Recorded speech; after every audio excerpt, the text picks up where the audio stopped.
समय एक ऐसी पहेली है ना, जिसे हम सब सुलझाना चाहते हैं। यह हमारे हाथों से रेत की तरफ फिसलता चला जाता है, लेकिन फिर भी एक सपना तो है ही कि काश इसे मुट्ठी में कैद कर पाते। तो चलिए आज इसी सपने की हकीकत को थोड़ा कुरेदका है। जरा सोचिए तो, अगर मौका मिले अतीत में वापस जाने का तो क्या करेंगे? किसी गलती को सुधारेंगे या किसी ऐसे अपने से मिलेंगे जो अब नहीं है? ये एक ऐसा सवाल है जो सच कहूं तो साइंस और फिक्शन के बीच की जो पतली सी लाइन है ना, उसे बिल्कुल धुंधला कर देता है। तो आज इस सफर में हम कहां-कहां जाने वाले हैं? सबसे पहले हम समय को कंट्रोल करने के इस पुराने सपने की बात करेंगे। फिर आइंस्टाइन के उस कमाल के यूनिवर्स में चलेंगे जिसने सब कुछ बदल दिया। उसके बाद अतीत में जाने के थियोरेटिकल रास्तों को देखेंगे। और हाँ, उस सबसे बड़ी पहेली पैराडॉक्स की समस्या को भी समझेंगे। और आखिर में देखेंगे कि ये खोज हमें आज कहां ले आई है। तो चलिए शुरू करते हैं पहले पड़ाव से। ये जो टाइम ट्रैवल का आइडिया है ना, ये कोई नई बात नहीं है, कोई साईफाई मूवी की देन नहीं है। और ये तो सदियों से, हजारों सालों से हमारी कहानियों और हमारे मिथकों में बसा हुआ है। दुनिया भर की संस्कृतियों में इसकी झलक मिलती है। जैसे अपने महाभारत में काकभूषुंडी की कहानी है, जो युगों युगों तक जीते हैं, सब कुछ देखते हैं। या फिर जापान की लोक कथाओं में उराशिमा तारो की कहानी है, जो कुछ दिन कहीं बिताकर लौटता है तो यहाँ सदियां बीत चुकी होती हैं।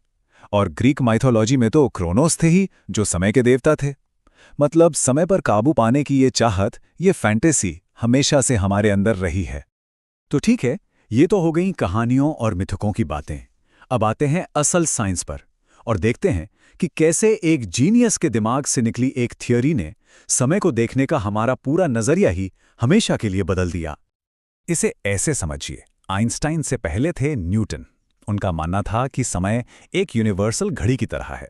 मतलब मेरे लिए, किसी और के लिए, चांद पर किसी के लिए, हर किसी के लिए एक ही रफ्तार से टिक टिक कर रहा है, बिल्कुल एब्सोल्यूट। पर फिर आए आइंस्टाइन और उन्होंने कहा नहीं, ऐसा नहीं है।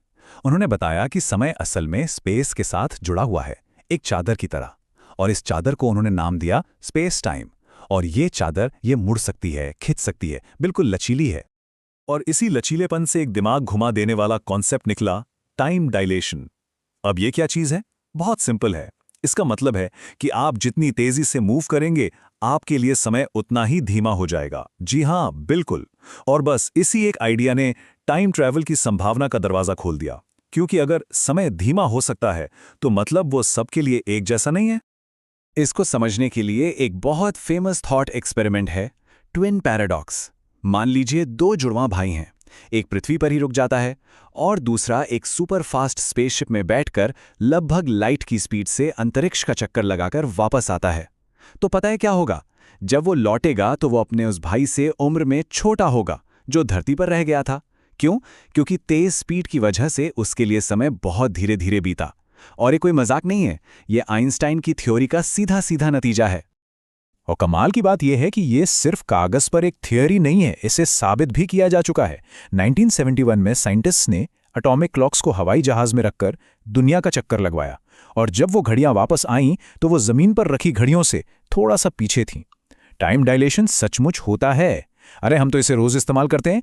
जो जीपीएस हमारे फोन में है ना, वो सैटेलाइट्स आइंस्टाइन की थियोरी के हिसाब से अपनी घड़ियों को लगातार एडजस्ट करते हैं। अगर वो ऐसा ना करें तो हमारा गूगल मैप्स हमें रोजाना कई किलोमीटर इधर उधर भटका देगा। तो ठीक है, भविष्य की यात्रा यानी टाइम को धीमा करना, ये तो पॉसिबल है, हमने देख लिया। लेकिन वो असली सवाल, क्या हम समय में पीछे जा सकते हैं? क्या हम अतीत को देख सकते हैं? अब आते हैं इस कहानी के सबसे मुश्किल और सबसे दिलचस्प हिस्से पर।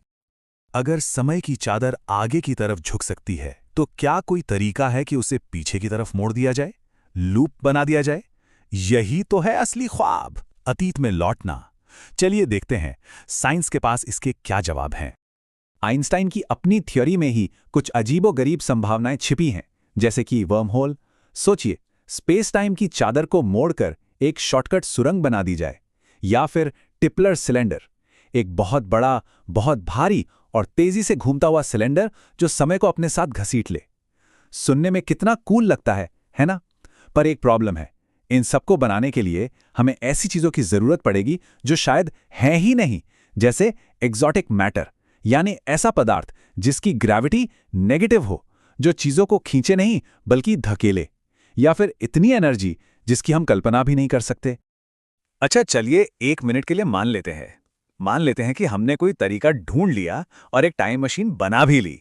लेकिन इसके बाद जो प्रॉब्लम आती है ना, वो फिजिक्स की नहीं बल्कि लॉजिक की है। एक ऐसी पहेली जो शायद सबसे बड़ी रुकावट है। इसे कहते हैं ग्रैंडफादर पैराडॉक्स। कहानी सीधी सी है। कोई अपनी टाइम मशीन में बैठता है और अतीत में जाता है। वहां जाकर वो किसी तरह अपने दादाजी को अपनी दादी जी से मिलने से रोक देता है। अब क्या होगा? जाहिर है उसके माता पिता में से किसी एक का जन्म ही नहीं होगा, और अगर उनका जन्म नहीं हुआ तो फिर टाइम ट्रैवलर का भी जन्म नहीं होगा।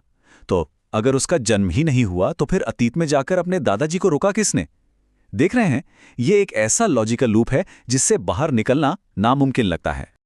जैसा कि फिल्म टेनेट में कहा गया है, यदि आप अतीत की यात्रा करते हैं तो वह अतीत आपका भविष्य बन जाता है। ये लाइन इस पैराडॉक्स की उलझन को बिल्कुल सही पकड़ती है। अतीत में किया गया एक छोटा सा बदलाव भी वर्तमान के वजूद को ही मिटा सकता है। तो क्या इसका कोई तोड़ है? एक बहुत ही वाइल्ड आइडिया है, मल्टीवर्स हाइपोथेसिस। ये थ्योरी कहती है कि जब कोई अतीत में जाता है और कुछ बदलता है तो वो अपनी टाइमलाइन नहीं बदल रहा होता, बल्कि वो एक बिल्कुल नई पैरेलल टाइमलाइन, एक नया यूनिवर्स ही बना देता है। मतलब ओरिजिनल टाइमलाइन वैसी की वैसी ही रहती है और एक नई टाइमलाइन शुरू हो जाती है। इस तरह पैराडॉक्स की प्रॉब्लम ही खत्म, क्योंकि आपका जन्म भी हुआ और आपने अपने दादाजी को मिलने से भी रोक दिया। बस दोनों अलग अलग यूनिवर्स में हुए। तो इन सब बातों के बाद हम आज कहाँ खड़े हैं? क्या टाइम ट्रैवल मुमकिन है या नहीं? चलिए, अब तक हमने जो भी जाना है उसे एक साथ रखकर पूरी तस्वीर देखते हैं। तो देखिए, साइंस की आज की स्थिति ये है। भविष्य की यात्रा यानी टाइम डायलेशन, ये थ्योरेटिकली पॉसिबल है और छोटे स्केल पर इसे साबित भी किया जा चुका है।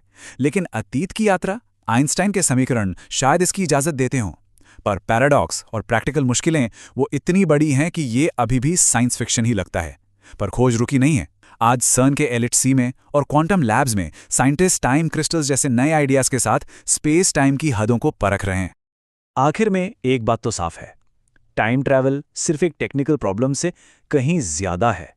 ये असल में हमारी रियलिटी की प्रकृति के बारे में एक सवाल है। ये एक फिलॉसफिकल सवाल भी है कि क्या हमें समय के बहाव से छेड़छाड़ करने का हक भी है। और ये सब हमें उसी सबसे बड़े, सबसे बुनियादी सवाल पर वापस ले आता है। आखिर ये समय है क्या चीज? क्या ये एक नदी है जो सिर्फ एक ही दिशा में बहती है, या फिर ये एक बहुत बड़ा लैंडस्केप है जहां अतीत, वर्तमान और भविष्य सब एक साथ मौजूद हैं? शायद यही वो परम रहस्य है जिसे सुलझाने की हमारी ये कोशिश हमेशा हमेशा जारी रहेगी।